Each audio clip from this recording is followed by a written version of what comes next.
How to set goals. Mr. Shelf taught me how to set goals shortly after I met him. He said, Jim, let me see your current list of goals and let's go over them and talk about them. He said, maybe that's the best way I can help you get a better direction started. And I said, I don't have a list. He said, was it out in the car or home somewhere? I said, no, sir. I don't have a list anywhere. He said, I can tell you right now, if you don't have a list of your goals with you, I can guess your bank balance within a few $100s. Which he did. I said, you mean my bank balance would change if I had a list of goals? He said, drastically. So I want to share with you how to set goals. It can be a life changer. Okay. Here's what can easily happen if you don't set goals. It's easy to let life deteriorate into making a living instead of designing a life. And we all have a choice, make a living or design a life.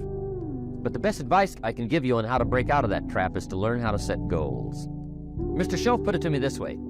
He said, Jim, if you had enough reasons, you could do the most incredible things. I never forgot how he put that. If you have enough reasons. See, reasons will change your whole life. Mr. Shelf said to me, he said, Mr. Rohn, I think you've got plenty of intelligence, you've got plenty of talent, you've got plenty of ability. Probably what you lack is plenty of reasons. He said, I don't think your current bank balance is a true indication of your level of intelligence. I was happy to hear that. He said, I think you're much smarter than your present bank balance indicates. And that turned out to be true. I was much smarter. But of course my first question was, then why isn't it bigger? And he said, you don't have enough reasons. You've got enough intelligence, but not enough reasons. So see, reasons can change your life. Here's what else I found out. Reasons come first, answers come second. You don't get the answers to do well till you get the reasons. Life has a mysterious way of hanging on to all the answers and only gives them up to the people that are inspired by reasons. So reasons make the difference in how your life works out. Now, what are some of the reasons for doing well? Let's go through a quick list called reasons for doing well. First is personal reasons. Some people do well for recognition. Some people do well for respect. Some people do well for the way it makes them feel. They love the feeling of being a winner. Those are good reasons. I have some millionaire friends that keep working 10, 12 hours a day, making more millions. And it's not because they need the money. It's because they need the joy and the satisfaction and the pleasure that comes from being a constant winner. And see, it's not just the money anyway. It's the journey, not the money. Once in a while somebody says to me, boy, if I had $1 million, I'd never work another day in my life. That's probably why the good Lord sees to it they don't get their million, right? They'd quit. They'd quit. Okay. Next is family reasons. Some people do extremely well for other people, and that's powerful. Human beings can greatly affect each other. Sometimes we will do things for somebody else we will not do for ourselves. We're made that way.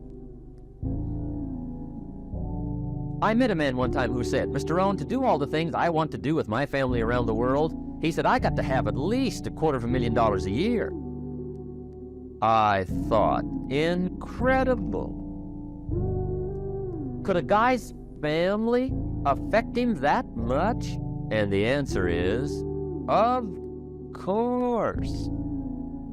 How fortunate are the people that find themselves greatly affected by somebody for personal achievement.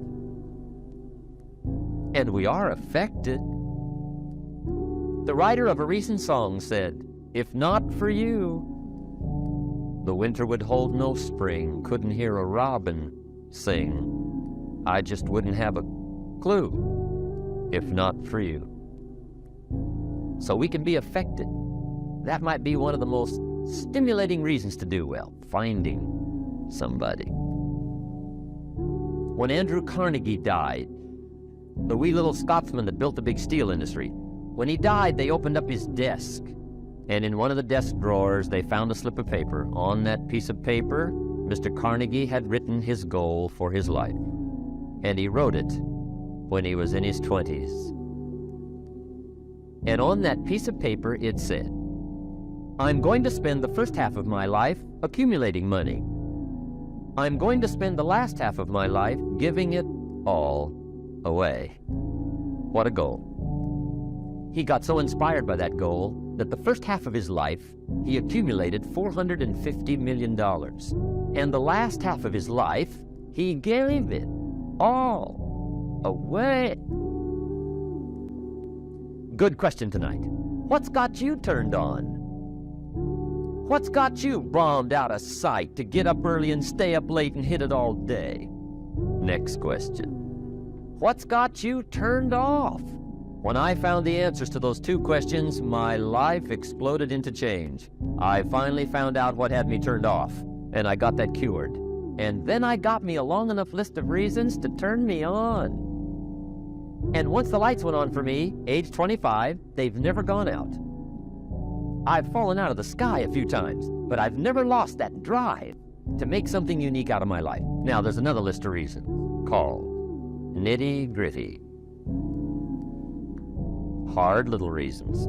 Sometimes those little reasons are the most powerful reasons that can change your life. Sometimes it doesn't take much. I now carry several $100s in my money clip. It's only a few $100s, but it was one of those reasons turned my life around. Just before I met Mr. Schoaf, I heard a knock at the door. I go to the door, and there's a little girl standing there about this tall selling Girl Scout cookies. And she gave me one of the finest sales presentations I've ever heard. Special deal, several flavors, this whole package of stuff, $2. And with a big smile, she very politely asked me to buy. And I wanted to. Big problem. I'm broke. I don't have $2. And to this day, I can remember the pain and the embarrassment. I'm a father. I'm a husband. I've been to college. I'm working. I'm 25.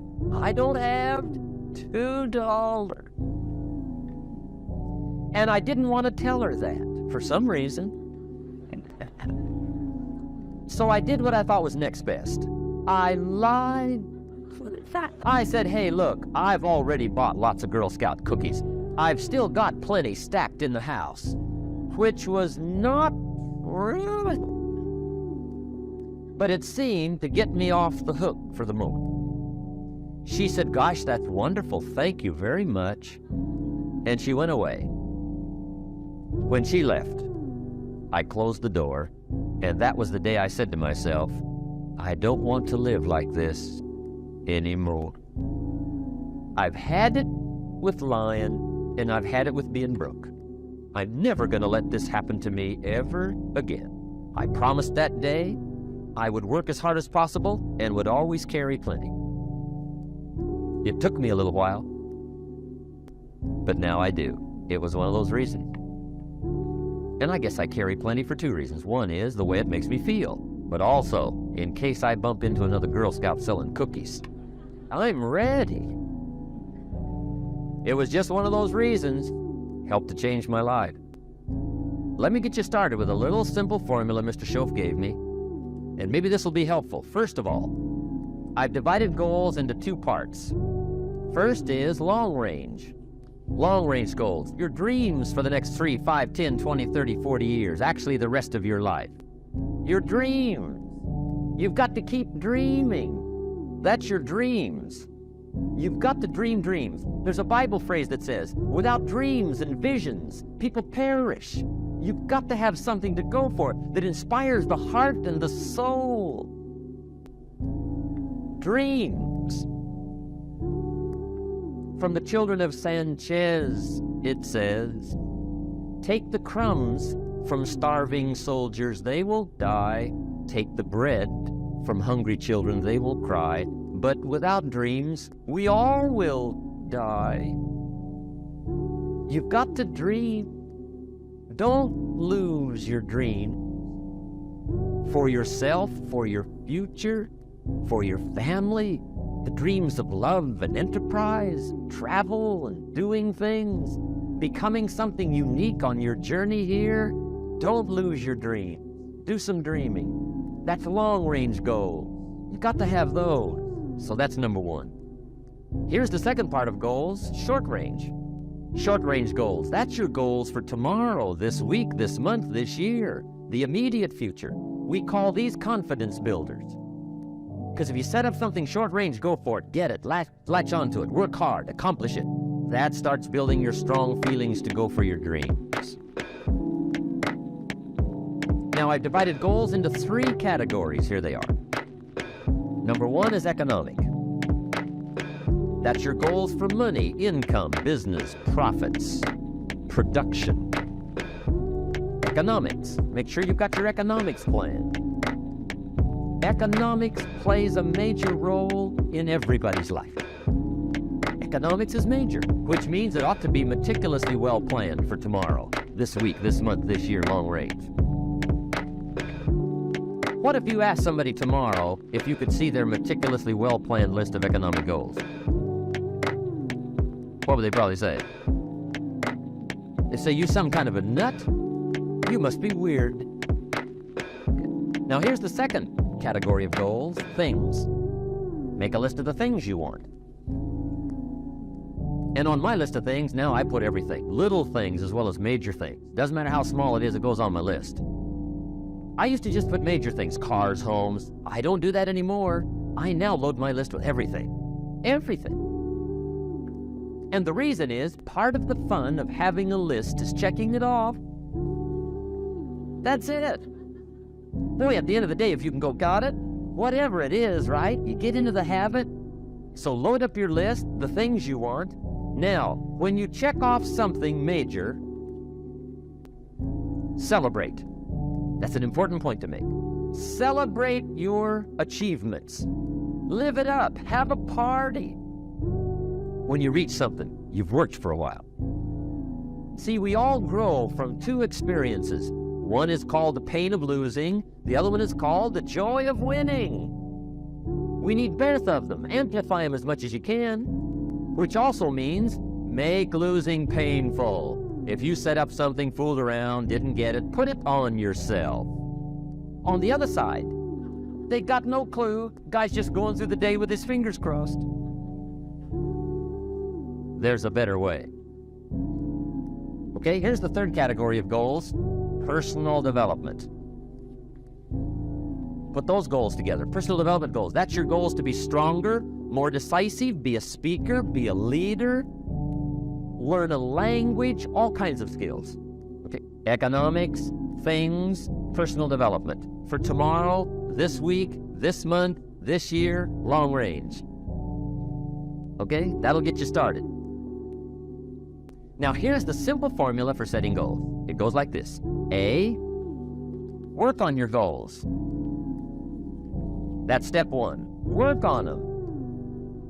And I put the word work there deliberately. Setting goals is plain hard work. And the work involved is making plans. I know most people don't. I understand that. But don't let that be you. So work on your goals. Here's step 2. Write your goals down. That's so important. I teach my staff around the world, put your goals in your journal. Because one of the major people you want to study is yourself. So here's the list of goals I put together 3 weeks ago. Here's the list of goals I put together 2 years ago. Here's some of the changes I made, rearrangement of my priorities. I scratched these off, I put these on, I've gotten these. Study your accomplishments, study what your desires are. Put them on paper, write them down. Here's another reason for writing your goals down. It shows you're serious about doing better. And to do better, you gotta get serious. You don't have to be grim, but you must be serious. So get serious about your goals, put them on paper, write them down. There's all kinds, his goals, her goals, their goals. Business goals, financial independence goals, family goals. There's so many things to work on this, that if you don't get busy and work on it, sure enough, the time will pass. And sure enough, 5 years from now, you'll wind up where you don't want to be, wearing what you don't want to wear, driving what you don't want to drive, being what you don't want to be. Now's the time to fix it. Now here's the third step to your goals. Check the size of your goals and the kinds of goals. How big they are, what kind they are, affects you. And here's one of the important phrases of the evening. Your goals are affecting you, whatever they are. Your goals affect your handshake.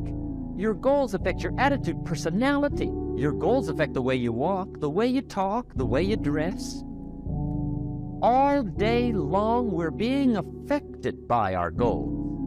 Now, some people have goals, but they have such lousy goals. The effect is bad. That's it. End of notes.